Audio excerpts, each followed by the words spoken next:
So today we will be looking at the shear design results of columns in ETABS. In our last class we looked at the flexural design details. We saw how the values that are calculated by ETABS were actually calculated, what formula were used.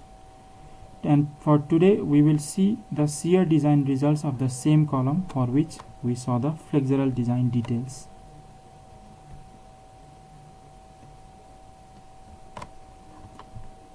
Okay, there are some things that we have already seen in our previous class. First is this column element details. We have already seen this part here. We have already seen the section properties, material properties, design code parameters, the additional moment reduction factor, and the additional moment. These 6 subsections we have already discussed during the discussion on the flexural design details. Today we will look at the shear design. So before starting with these values here, let us see how shear design is performed in ETABS. You can see here first what it says here is that the shear reinforcement is designed for each design combination in the major and minor directions of the column.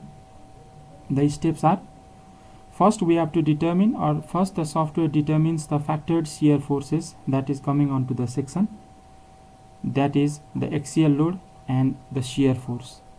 These are the two factored forces. Here U represents the ultimate value of these forces.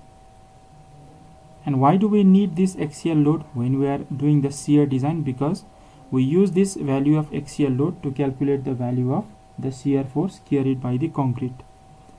This tau CD represents the design shear stress resisted by the concrete. To calculate this tau CD, we also need the value of this axial force here.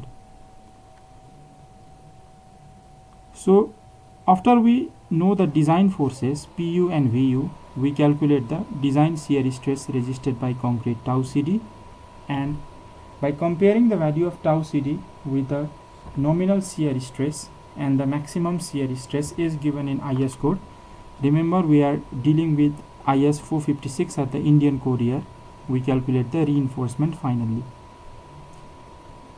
So two things govern the shear force design, or the design for shear force in our column. One is the shear force due to these factored forces. But only checking for these factored forces is not sufficient. Another thing that you have to check for is the capacity shear of your column. What is this capacity shear? You can see here, capacity shear is the maximum shear force that can be generated in the column when beams connected with the column reach their ultimate moment capacity.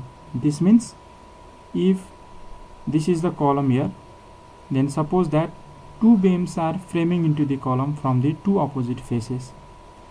So when these two beams connected with the column from two opposite faces, they reach the plastic hinge state, or plastic hinges are formed in those beams, then in that condition some ultimate value of moment will be developed in those beams, and that ultimate value of moment also affects the amount of shear force that is developed in the column, and that shear force is known as capacity shear. The value of the shear force due to this moment capacity of the beams framing into the column is given in IS 13920/2016 in clause 7.5. So what it says is that the design shear force demand on columns is the larger of. So there are two factors. We have to check for these two factors, and from whichever factor we get the higher value of shear force, we have to design for that shear force. So the first is the factored shear force demand is for linear structural analysis. That means, as we discussed previously, the factored shear force that we calculate after the calculation of this PU and VU, not AU, VU. And another is the factored equilibrium shear force, or the capacity shear, that is calculated when plastic hinges are formed at both ends of the beam, and that value of shear force is given by these two formula. One is for the sway of the column to the right, and another is for the sway of the column to the left. Here all of these U represent the design moment of resistance of the beam framing into that column. That means if this is the column A and this is the column B, For sway to the right, we calculate the factored shear force by this formula here, 1.4 into MUAS. MUAS means this is the sagging moment of resistance of beam A plus hogging moment of resistance of beam B divided by the story height. Similarly, for sway to left, 1.4 into the hogging moment of resistance for beam A plus the sagging moment of resistance for beam B divided by the story height. And these design moment of resistance for the beam sections are calculated using IS 456. So from these two conditions A and B, whichever condition gives us the maximum shear, we have to design for that shear force. So finally, before going on to these tables, let us briefly discuss how the shear force is calculated, or how the shear reinforcement for that shear force is calculated based on IS 456 code. So I will just write here so that we can see those table and those steps side by side. I will start from here. First, what we will be given is, we will be given the value of PU and VU. This PU is the axial force. We have also already discussed this value of axial force in our previous lecture. You can see here the value of PU, and similarly the value of VU, which is given here. The value of VU for major shear is 213 kilonewton and for minor shear is 150 kilonewton. So we will be given with these two values here first. Now what we have to calculate is, we have to calculate the shear force carried by the concrete.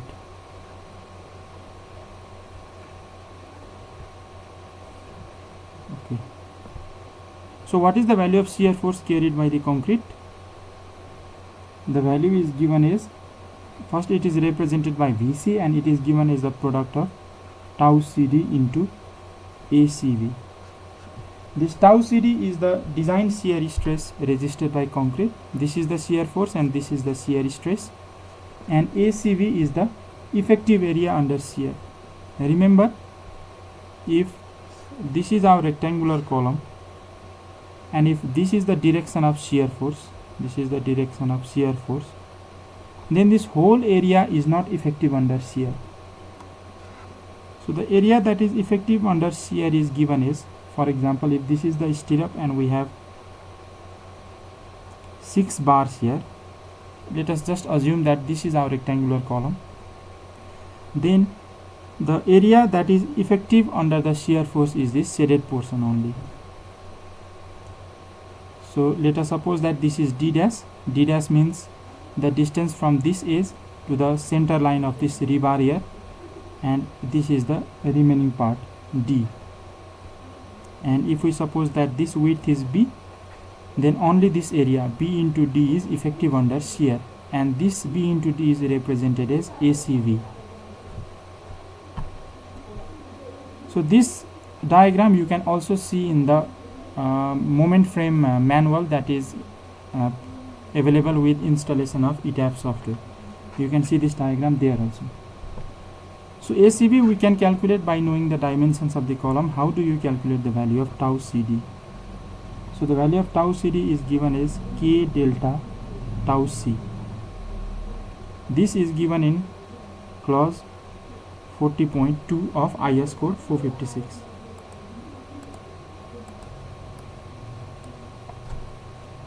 So this formula is given in clause 40.2 of IS 456.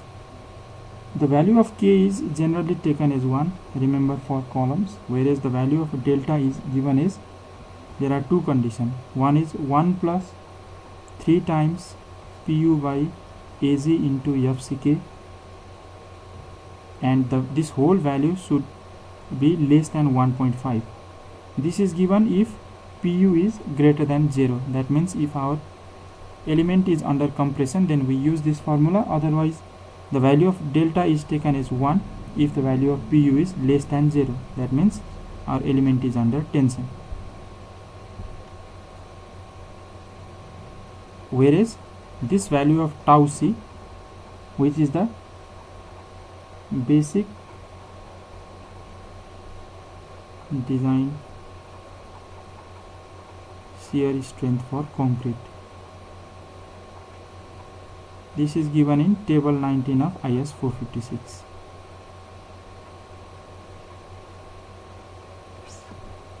So in this way you can calculate the shear force carried by concrete. You can calculate the effective area under shear by remembering this diagram here, and by you can calculate the value of tau CD, that is the design shear stress resisted by concrete, by using this formula here. K and delta we calculated here, whereas the value of tau C is taken from table 19 of IS 456. And then finally, how you design. We were first given these two values, and then we calculated the value of VC. Now for design of shear reinforcement, what do we have here finally? Now we have here VU, which is the factored shear force that is calculated from the governing load combination in ETABS, and the shear stress resisted by concrete, or shear force resisted by concrete. Now we have these two values. Using these two values we can calculate the shear reinforcement. For that, first we have to calculate the nominal shear stress, which is given by VU over the effective area ACV. This is given in clause 40.1 of IS 456. And now you have to compare these three values, tau, tau CD and tau C max. So you may have three conditions here. First, the value of this nominal shear stress is less than or equal to the value of tau CD, which we calculated here. So in this case we only provide minimum links or minimum shear reinforcement, and that is given as ASV by SV. That means area of shear reinforcement divided by spacing. You get this value in millimeter square per meter. This is given as 0.4 BW over 0.87 FYS. You can get this formula from clause 40.3 and clause 26.5.1.6 of IS 456. So here I forgot to describe these symbols here. PU is the value of our axial compressive load, AG is the cross sectional area of our columns, and FCK is the characteristic strength of concrete. Now let's come to this. The value of ASV by SV is given as 0.4 into BW. BW is the width of the column, divided by 0.87 into FYS. The value of FYS is limited to 415 Newton per mm square. So remember this also for shear design. So this is the first case. The second case is when the value of tau CD is less than tau V. That means the nominal shear stress is greater than the design shear stress resisted by concrete, but it is less than or equal to tau C max. So in this case, the area of shear reinforcement per unit of spacing is given as tau V minus tau CD into BW divided by 0.87 FYS. You can see that in this case we design the shear reinforcement only for the additional shear, not for whole of tau V, but tau V minus tau CD, and this value should be greater than or equal to 0.4 BW by 0.87 FYS. That means this value should be greater than the minimum shear reinforcement. So you find this formula in clause 40.4. And the third case may be that tau V is greater than tau C max. So tau C max is the maximum shear stress that is resisted by concrete of a given grade. You can find this value of tau C max from table 20 of IS 456. You get the value of tau C from table 19, the basic design shear stress or shear strength, but the maximum value you get from table 20, which is immediately below table 19 in the code.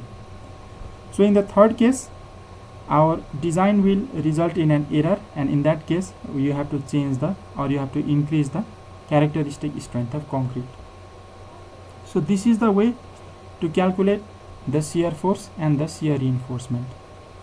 So our shear force will be the maximum of these two conditions, either from the factored shear force demand as per linear analysis or from the factored shear force from when the beams framing into the columns develop the maximum moment of resistance. Now let us see how this has been done by ETABS from this ETABS design result.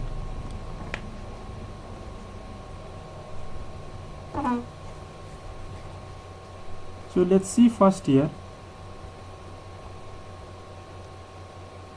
We have the FYS value, which is given as design basis is given here. FYS value is limited to 415 as we discussed. The characteristic strength of our concrete for column is 40 megapascals since we are using M40 concrete, and the gross area of our columns is given as 5806.4 centimeter square. This we got from AG, means the size of our column is 762 into 762 mm square. If you convert it into centimeter square, you nearly get this value.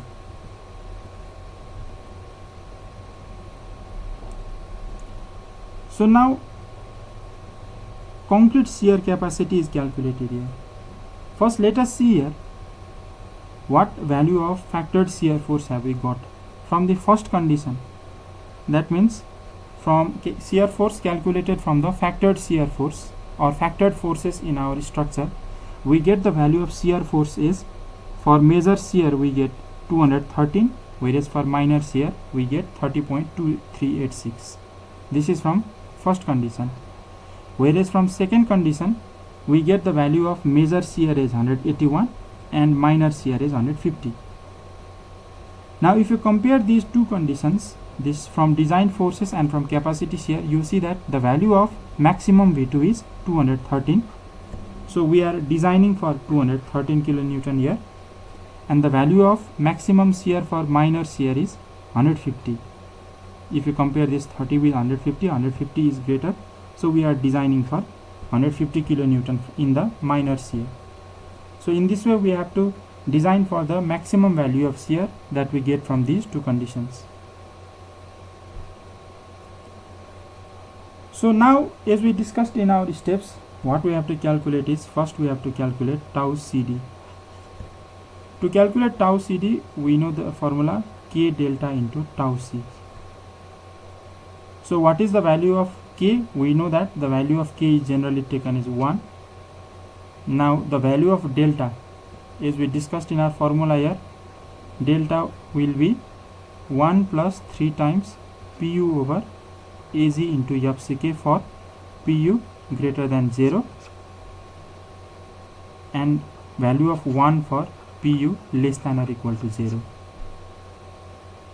But in this case, whether you calculate by using this formula or this formula, the value of delta will come nearly equal to 1. If you use this formula here, delta is 1 plus 3 times the value of PU is 1725.6482.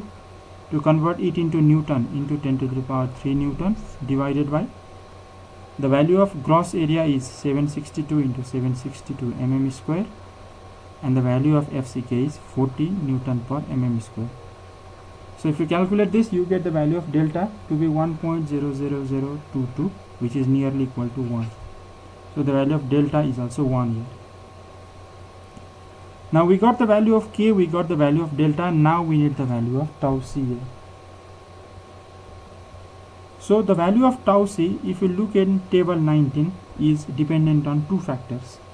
One is the concrete grade and another is the percentage of steel, 100 AS by BD. So since we are using M40 grade concrete, we have to look at this last column here, M40 and above.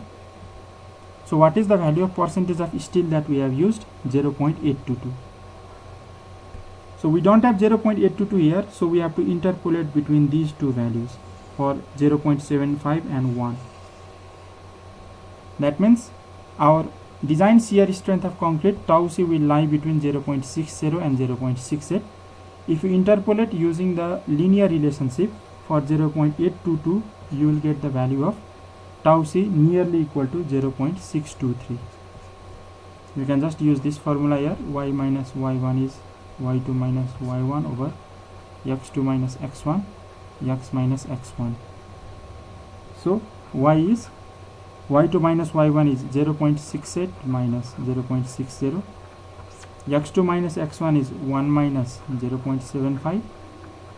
X minus x1, your x value is 0.822, so 0.822 minus 0.75, and plus y1 means y1 is 0.60 plus 0.60. If you use this formula, you will get the value of tau c nearly equal to 0.623. So the same value is written here, 0.623 and 0.623. And finally, how you get this concrete area AC? We know that gross area is this much, 5806, but our concrete area effective for shear will be less than this. So how do you calculate this? We have already seen here.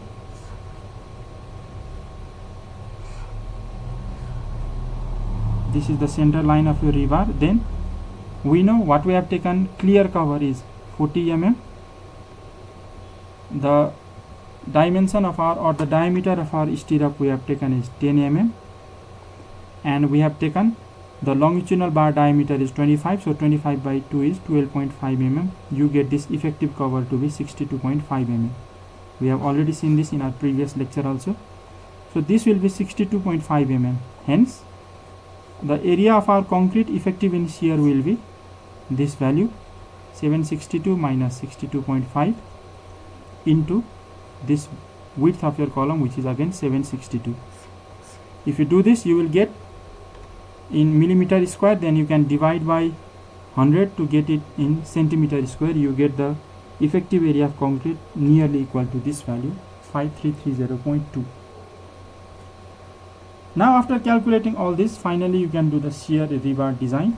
The design shear force, as we already discussed, we took the maximum from the two conditions. Now using this shear force, you can calculate the shear stress.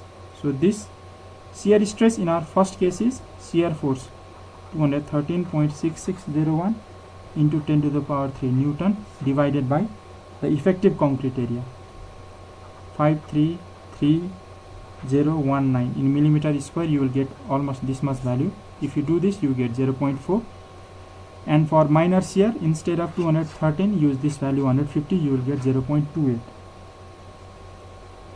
Now we have got the concrete shear capacity 0.62 from above here. We know the limiting tau c max value for M40 grade concrete is 4.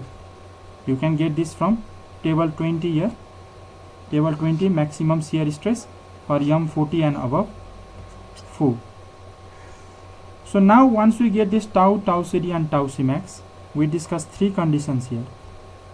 If you compare these three values, then you can see that your value of tau is less than the value of tau CD. So this matches with the first condition that we discussed here.